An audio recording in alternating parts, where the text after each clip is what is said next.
Muy bien, pues muchas gracias a los organizadores de este sexto congreso de COMEI por la invitación y por la oportunidad que me dan para poder platicar estos temas. Bueno, el tema que iba a platicar es precisamente la evolución, la situación de los acuíferos del noroeste, su evolución y algunas reflexiones sobre esta problemática. Este, eh, para eso voy a hablar de algunos temas. Voy a utilizar el caso de la Costa de Hermosillo como un ejemplo muy ilustrativo, un caso que seguramente ya habrán escuchado en otros eventos también. Voy a hablar un poco sobre cuál es la situación de los acuíferos en el noroeste, cuáles son las estrategias que se han utilizado en el pasado para atender esta problemática. Y luego voy a hablar un poco de nuevas ideas, como es el enfoque de los sistemas regionales de flujo, los temas que están surgiendo ahorita y que nos hacen complicada la gestión del agua. Y al final una propuesta estratégica que pienso yo que puede ser útil para contribuir a atender esta problemática. Bueno, eh, en esta figura lo que estoy mostrando pues es la costa de Hermosillo, un caso muy conocido, uno de los distritos de riego que se ha mencionado anteriormente. Quizás el aspecto relevante aquí es de cómo a través del uso del agua subterránea para el riego de más de 66,000 hectáreas en su momento, pues se ha logrado transformar el desierto de Sonora, con una precipitación de entre 50 y 75 milímetros al año, en una alta zona de alta productividad para producir alimentos, como los que estamos viendo aquí, uva de mesa para exportación, etcétera, y obviamente pues una gran eh, productividad de otros cultivos que sirven para sostener el desarrollo económico de esas regiones. Pero haciendo un análisis histórico de qué ha pasado en la costa de Hermosillo, voy a mostrar esta figura, seguramente ya la han visto ustedes también en otros eventos. Lo que muestra esta figura es cómo ha evolucionado la extracción de agua subterránea desde 1945 al 2000, en donde la extracción comenzó allá por 1946, cuando se crea el distrito de riego y se comienza a bombear el agua subterránea, y esa extracción fue aumentando hasta llegar al año 64, 62, cuando alcanzó casi 1.200 millones de metros cúbicos de extracción de agua subterránea. Sin embargo, desde 1954 se hicieron los primeros estudios y se detectó que la extracción que se tenía en ese entonces, que andaba alrededor de cerca de los 500 millones de metros cúbicos, pues rebasaba la recarga estimada con los estudios, que decían que era alrededor de 360 millones de metros cúbicos por año. De manera que, y obviamente eso se estaba mostrando de manera práctica en el terreno, pues con el abatimiento de los niveles del agua subterránea. Los puntitos que tenemos aquí en color gris nos muestran cuál fue la tendencia del descenso de los niveles del agua subterránea, lo cual ha tenido un comportamiento, perdón, ha mantenido un comportamiento continuo desde que se inició la explotación intensiva y continuó descendiendo de manera sostenida. No obstante de que desde 1962 se realizaron toda una serie de acciones para disminuir la extracción de agua subterránea. Se tecnificó la agricultura, se compactaron zonas agrícolas, se cambió el patrón de cultivo, se nivelaron tierras con láser, riego destinificado, etcétera. Se hizo todo lo que la ciencia y la tecnología decía que se tenía que hacerse para reducir la extracción y llegar con la idea de estabilizar el acuífero al llegar a un valor similar al de la recarga. Y efectivamente eso se alcanzó ahí como por el año 93, se alcanzó un valor similar a la recarga de 360 millones de metros cúbicos. Sin embargo, cuando uno analiza, precisamente en esa época cuando analizamos el ritmo de abatimiento que había mantenido el agua subterránea, nos damos cuenta que no se enteró, no se enteró de todo lo que se había hecho en la superficie para eficientar y tecnificar la agricultura, y los niveles del agua subterránea continuaron descendiendo de manera sostenida. Eso nos llevó a una pregunta, pues, ¿qué era lo que había pasado? ¿Qué es lo que estaba mal? Y lo que se hizo en aquel entonces fue encargar un nuevo estudio hidrogeológico a la Universidad de Sonora en este caso, y ellos dijeron que la recarga que habían calculado en un estudio que se publicó en 2005 es que la recarga era solo de 180 millones de metros cúbicos. A partir de ahí surgieron preguntas como, pues, ¿qué había pasado? Estaba mal calculada la recarga que se hizo en el año 54, se revisaron y los cálculos estaban muy bien. Entonces, ¿qué había pasado? Había disminuido la recarga. ¿Por qué había disminuido la recarga a casi la mitad de lo que se había en aquellos años? Y esto nos llevó a pensar y analizar y a pensar qué era lo que estaba pasando, cuál era la problemática que había detrás, por qué no se había logrado, por qué no había funcionado el concepto este de que a través del balance se podía tomar decisiones para la gestión del agua y que se podía estabilizar un acuífero a través de equilibrar la recarga con la extracción, que es lo que toda la vida se ha estado proponiendo en muchos casos. Y la muestra aquí indica pues que no se logró, realmente no se logró eso y bueno, pues a partir de ahí comenzó nuevamente a incrementarse la extracción como se puede observar en la figura. Y eso pues es un fenómeno que ha estado sucediendo en todo el mundo, no es solo de la costa de Hermosillo o solo del noroeste de México. Esta figura que muestro aquí es una figura publicada en el 2011, muestra cómo la extracción de aguas subterráneas para la agricultura pues se ha incrementado este, drásticamente en todo el mundo, ¿no? Ahí tenemos gráficas de Estados Unidos, de India, de Arabia Saudita, de China, en fin, y se ha incrementado muchísimo la extracción de agua subterránea para el uso agrícola y obviamente pues eso ha generado pues una problemática a nivel mundial similar a la que estamos viendo en el caso de la costa de Hermosillo, ¿no? Esto nos ha llevado a esta situación. Lo que estamos viendo aquí son las zonas de veda, prácticamente en el noroeste, prácticamente todas las zonas donde hay agua subterránea en cantidades suficientes para la agricultura, pues están vedados. Existen vedas que ponen reglas y- y condiciones para la otorgación de nuevas concesiones de agua subterránea. Y finalmente, bueno, pues con la publicación de la disponibilidad del pasado septiembre del año pasado, tenemos esta situación en los acuíferos del noroeste. Los que están en rojo, pues prácticamente son acuíferos sin disponibilidad. Significa que no hay volúmenes disponibles de agua subterránea para nuevas concesiones. Los que están en verde significa que hay disponibilidad eh, para extracción, pero básicamente se trata pues de las zonas montañosas, zonas serranas, zonas donde no hay muy pocas posibilidades de extraer agua subterránea en cantidades importantes o relevantes para sostener desarrollos agrícolas de importancia. Y por lo tanto, pues estamos en una situación en la que prácticamente no es posible incrementar la extracción de agua subterránea. Ya se mencionó en la práctica anterior, pues el problema de la sobreexplotación de los acuíferos, en donde, así como en el caso que le mostré de Hermosillo, pues en todos los demás acuíferos que están aquí en rojo, pues prácticamente se están abatiendo los niveles del agua subterránea de manera sostenida. Y bueno, eh, hablando de qué se ha hecho en el pasado, pues intentando atender y dar una respuesta a esta problemática, bueno, pues se han aplicado varios enfoques.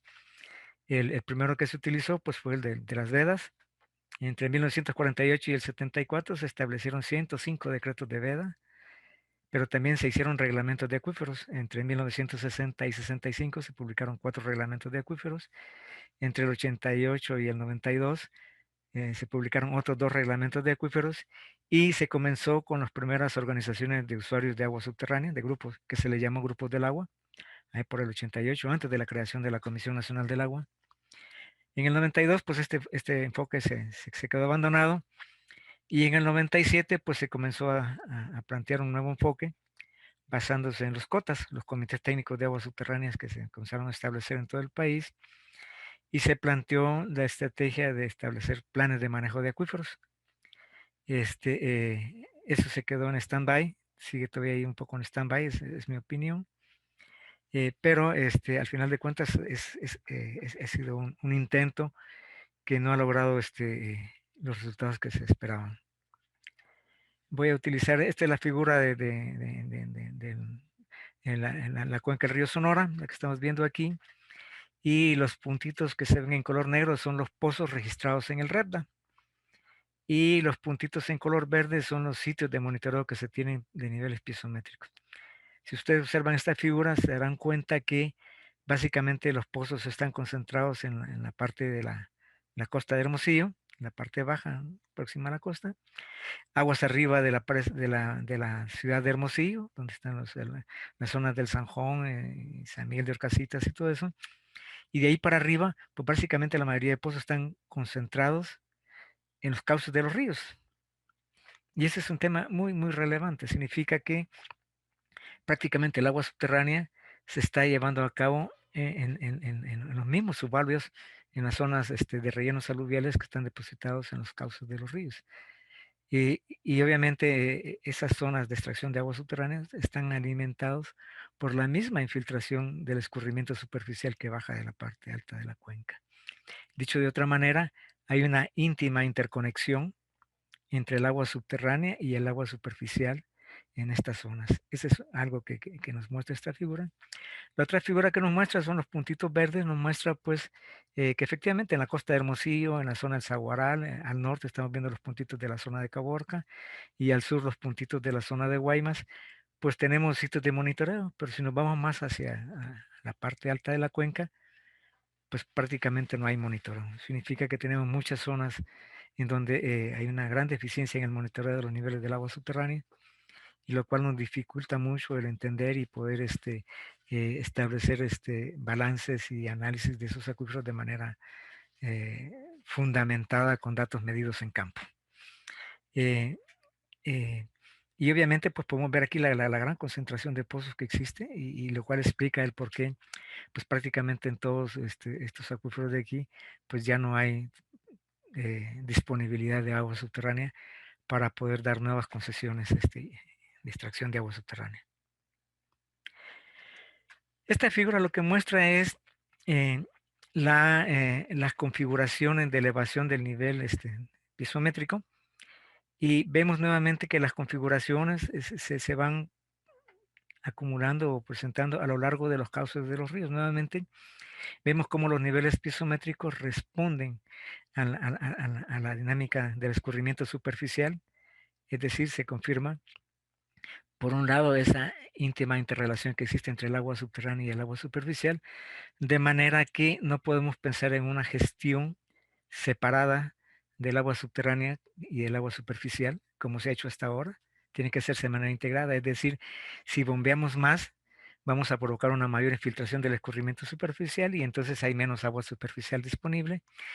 O de otra manera, pues si sacamos el agua de los ríos mediante presas derivadoras, va a ser escurrimiento que ya no va a circular por el río y entonces vamos a reducir la recarga del agua subterránea y viceversa. En fin, esto ya cuando vemos esta figura nos queda muy claro cómo se pudo haber reducido la recarga que llegaba a la costa de Hermosillo en relación de la gran concentración de pozos que existe en la parte alta de la cuenca, y por lo tanto se redujo tanto el flujo de agua subterránea que pudiera venir de la parte alta de la cuenca, como también el escurrimiento superficial que se infiltraba a lo largo de los cauces y que eventualmente llegaba como recarga a la costa de Hermosillo. Por otro lado, vemos que los acuíferos, como los tenemos administrativamente definidos en la Conagua, pues no son totalmente independientes. Si vemos la red de flujo, todas se interconectan entre ellas. Es prácticamente una hidráulica continua desde la zona de Cananea en la frontera con Estados Unidos hasta la costa de Hermosillo, en donde se ve un gradiente hidráulico donde gradualmente van bajando las cargas hidráulicas hasta llegar al cono de abatimiento que tenemos en la costa de Hermosillo, donde los niveles del agua subterránea se encuentran a 25 30 metros por abajo del nivel del mar. Es decir, todo esto funciona como un solo sistema integrado de agua superficial y de agua subterránea. Esto es lo que nosotros llamamos un sistema regional de flujo de agua, ¿no? Un sistema regional de flujo donde está integrada agua superficial y agua subterránea. Este concepto es el que debemos de considerar ahora para poder hacer una gestión eficaz tanto del agua subterránea como del agua superficial, al considerarlos como elementos íntimamente vinculados y verlos de manera integral desde todo el sistema con su conjunto, ¿no? Porque lo que estamos viendo aquí es que la reducción en la recarga en la parte alta, pues afectó a la recarga en la costa de Hermosillo. Esto nos lleva a este concepto, este es un comercial. Estos sistemas regionales de flujo de agua subterránea están definidos para todo el país. Se identificaron 65 sistemas regionales de flujo, está publicado en este libro, que es una edición entre el INTA y la UNAM, lo pueden conseguir en el INTA. Y precisamente el número 13 de esta figura que estamos viendo del país es donde está el sistema Sonora del que estamos hablando, pero hay otros sistemas, como por ejemplo el caso del sistema Yaqui, es un sistema enorme, ¿no? Y así tenemos una serie de sistemas regionales en los cuales tenemos que pensar ahora como sistemas donde está integrada totalmente el agua superficial. No así, por ejemplo, los pequeños sistemas que tenemos del lado de la península de Baja California, ¿no? Como el número 37, pues, que es la Laguna Ojo de Liebre, o el número 47, que es la zona de Ciudad Constitución, etcétera, en donde tenemos sistemas más pequeñitos donde se pueden manejar de manera independiente, pero no así en el caso de los sistemas regionales de flujo. De otra manera estaríamos haciendo un poco como disparos al aire y no va a funcionar como sucedió en la costa de Hermosillo.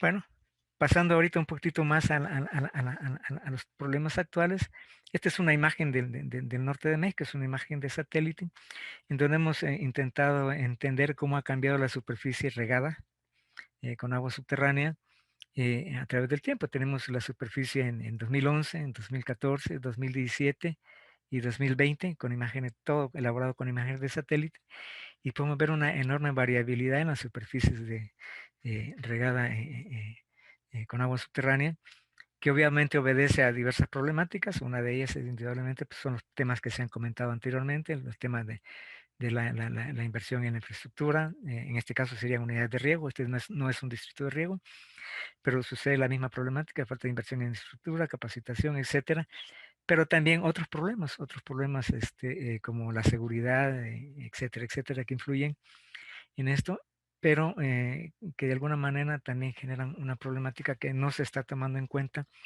a la hora de plantear los análisis y los balances para la disponibilidad del agua. Otro problema que tenemos, también esta es otra imagen del norte del país, del noroeste.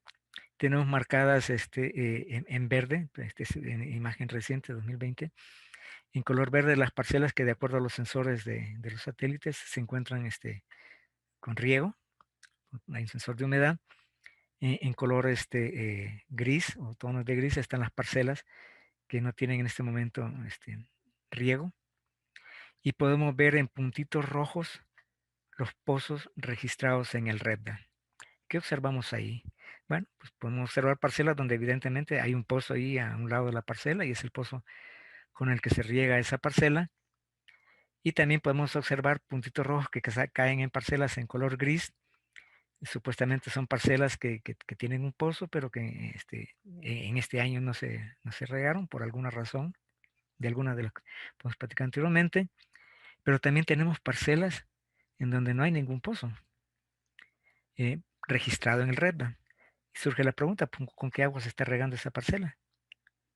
Probablemente sea un pozo que no esté registrado en el REDBA y que de alguna manera está ahí construido y funcionando eh, de alguna manera extraña. No vamos a ponernos a discutir este tema, pero esto lo que nos lleva es a la problemática real que hay en el terreno. Es decir, los balances que tenemos y los cálculos que tenemos que están basados con base en los volúmenes de extracción, por ejemplo, en este caso con los pozos del REDA, pues esos pozos no están funcionando, muchos de esos, y muchos otros pozos están operando, están extrayendo agua, están regando parcelas, pero no están registrados en el REDA. Todo esto representa una problemática que no se puede resolver desde el escritorio en la oficina de México, se tiene que resolver directamente en el campo, platicando con los usuarios y llegando a acuerdos y a negociaciones en el terreno, en cada caso en particular, pero lo que quiero dejar aquí claro es que la problemática no es tan simple como se pudiera ver desde arriba, que simplemente hay o no hay disponibilidad, puesto que en esa disponibilidad están considerados los volúmenes de muchos pozos que, por lo menos de acuerdo a esta imagen de satélite, no están operando, y otros pozos que quién sabe cómo están operando. En fin, creo que tenemos una problemática muy, muy, muy compleja vinculada a esto y hay que entrarle a detalles, si no, no vamos a salir de la visión global del problema. En este tenor de ideas, ya para concluir mi presentación, pues propongo una serie de estrategias y líneas de acción que deberían de enfocarse para poder entrarle bien a esta problemática.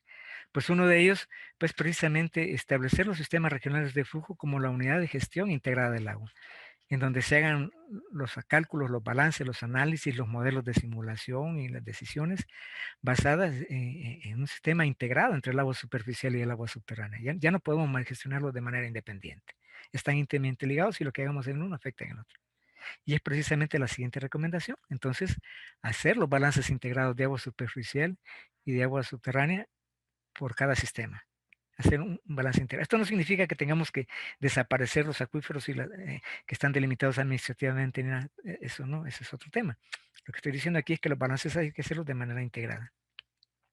Obviamente, como hemos visto en las imágenes de satélite, pues hay muchos temas que se tienen que entrar a, a platicar y acordar con los usuarios y por lo tanto se requieren de establecer mecanismos eficientes para la participación corresponsable de los usuarios y de las organizaciones de la sociedad civil, ¿no? Todas las organizaciones como ACNUR en este caso, por ejemplo, que entren y que participen en cómo negociar y resolver toda esta problemática. Ya no nos podemos basar nada más con la estadística obtenida a partir de los registros del REP, ¿no? Obviamente es urgente y prioritario pues establecer un sistema nacional de monitoreo de aguas subterráneas. Como pudimos ver, en realidad hay zonas que sí tienen monitoreo y zonas que no tienen de niveles, pero hace falta medir otras cosas como la química del agua, sobre todo donde tenemos zonas para abastecimiento de agua potable, medir los isótopos, medir el bombeo realmente, cuántos extrayendo realmente para poder tener valores reales para trabajar con los, ¿no? Cuantificar de manera más eficiente la recarga. En fin, todo eso tiene que estar dentro de un sistema nacional de monitoreo. Y por último, pues desarrollar planes de gestión integrada del agua subterránea y superficial con un enfoque adaptativo. Ese enfoque adaptativo es como por ejemplo en este caso que tenemos sequías prolongadas, pues cómo adaptamos los datos que se tienen estimados de disponibilidad, cómo se adaptan esos, que lo comentó muy bien el presentador anterior de ACNUR, Galdino, precisamente cuando tenemos sequía, como ahorita que dicen, bueno, las presas van a estar secas para el próximo año, ¿qué tenemos que hacer? ¿Cómo nos adaptamos para el siguiente año? Entonces, no tener planes de gestión que sean escritos en roca y que no se puedan adaptar, hay que desarrollar esquemas para irse adaptando a las condiciones como vayan cambiando, ¿no? Con base y también manejar la recarga y fuentes alternativas de abastecimiento. En caso del manejo de la recarga, se requiere establecer obras de recarga artificial, infiltrar excedentes, infiltrar todo lo que se pueda infiltrar y por otro, buscar fuentes alternativas de abastecimiento como es captación de agua de lluvia, qué sé yo, desalación de agua de mar, etcétera. Todo eso tiene que entrar como parte de los planes de manejo de gestión integrada del agua en todas estas partes. En fin, es lo que yo considero como una estrategia que podría darnos una salida hacia el final. Y bueno, pues muchas gracias por su atención y queda a su disposición para atender las preguntas y comentarios que salgan. Muchas gracias.